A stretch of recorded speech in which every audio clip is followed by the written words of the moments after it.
All right, it is those weekend golf guys still at the PGA show. They're going to have to drag us kicking and screaming out of this place because we've been here for 3 days and still haven't seen half the stuff available, and we're curious about that. But I am standing in front of a man right now. His name is Jesse Ortiz, and on behalf of everybody who saw the Orlimar Tri-Metal Club as the saving grace that actually let us play golf, thank you, because you're the man. You're the guy who came up with that, and now you're here with Bobby Jones, and you're doing clubs under the Bobby Jones name. And first off, Jesse, great to meet you, man. And this is one of the prettiest golf clubs I have seen in almost forever. Well, everyone who looks at my designs, they usually say these clubs are too pretty to hit, and it probably is. I like to hear that, but then I also don't like to hear it. What's key about these clubs is they actually are as effective, or the performance is as good as these clubs look. Now, how long have you been designing golf clubs? Oh wow! I started with my dad in the shop about 1967, 68. I am one of the longest lasting people in this building. I'm not the oldest dinosaur, but I'm probably one of the only dinosaurs left in this industry. You mentioned and Bobby Jones, the clothes here, classic clothes. I mean, it's a very very upscale looking, very classy, and the clubs match that. How'd you do that? Well, I've ground 1 million persimmon woods, and like I told you before we got in the interview, I've ruined more clubs than Jack Nicklaus has seen. In the old days when you were boring the shaft hole for the woods, you're grinding the faces.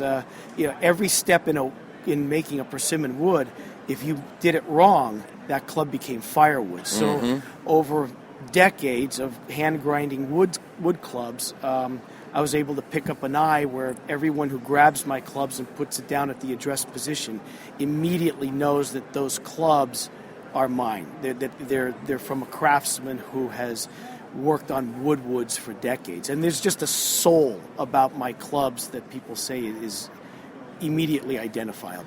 And the way they're made too. You were explaining the welding of the face on your driver and things like that. Right. Is that why you have 3 of them here on display as opposed to the 157,000 some of the other companies have lying around? Well, just more isn't necessarily better. Right. It really isn't. What's new for this year in the clubs that I designed for Bobby Jones is I have a cup face design that makes the faces a lot hotter.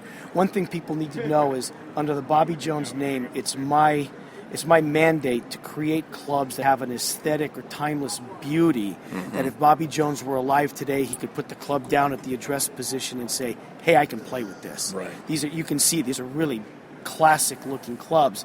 But with the cup face design, the faces are a lot hotter. You get a much more consistent ball flight. And really, what I'm holding here in my hand, as you can see, I have a very unusual hybrid design. You do? Yeah. The hybrids on the market, all of them have flat soles and straight leading edges. Yes, they do. And that only works if you're off the tee or in a perfect lie on the fairway. My hybrids are also treble clubs. They have to be very versatile.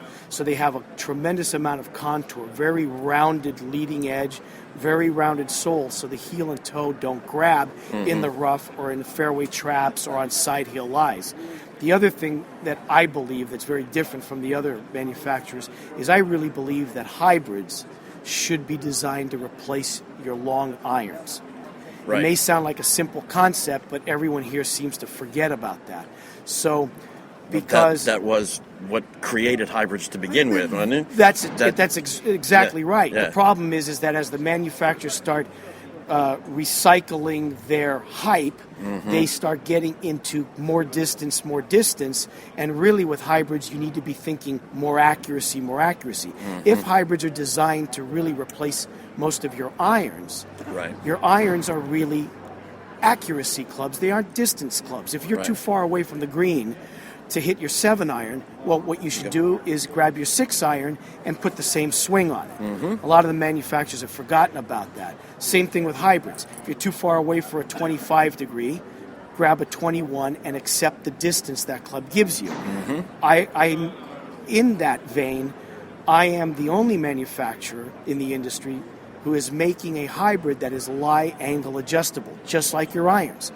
It makes sense. If your irons are adjusted to the proper lie, right, you will hit them straighter, more accurately. Same thing goes for the hybrids. You should have if you're 5'3" to 5'7" or so, you probably need something that's a little flatter so that the ball goes straighter. Right. If you're 6 feet or taller, standard lie is okay. So how many irons does your line replace with the Well, hybrids? that is something that's also unusual that I got back from my old Orlimar days, because we really ushered in the way that all modern fairway woods are designed. We were the first ones to come with the super high strength steel. Mm-hmm.